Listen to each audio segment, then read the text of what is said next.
3, 2, 1, go. We're joined here by Fred from Smart Microsystems. What we're trying to do here is look at the issue of latency within a communications data scenario. So we're going to look at 3 examples. First of all with wired, second with BLE, and then with your solution. Because what we're trying to explore is the differences in latency in those 3 different approaches. Exactly. Fred, over to you. Yeah, so essentially we have 3 paths here.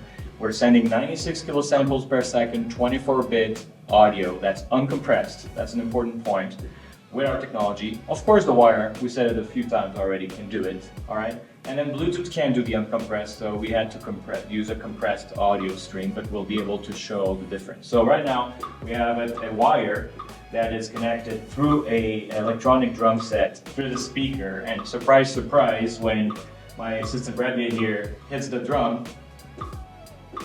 you can see that there's no latency. I think the human ear tells us 0 latency. We're fine. So now what we're going to do is we're going to add spark to that. So now we got 2 EVKs, and now the audios are combined. Yep. So it's hard to perceive the latency. It's there, but You got to really kind of focus. yep. And now if we go and add Bluetooth to that, so now we got 3 streams. Yep. So the first pop you hear is the wire and spark, and the second one is Bluetooth. Yep. So now you can perceive the latency, and remember that's Bluetooth using compressed audio, right? Whereas we're doing it with uncompressed So audio. that's as good as it's going to get for Bluetooth. Exactly.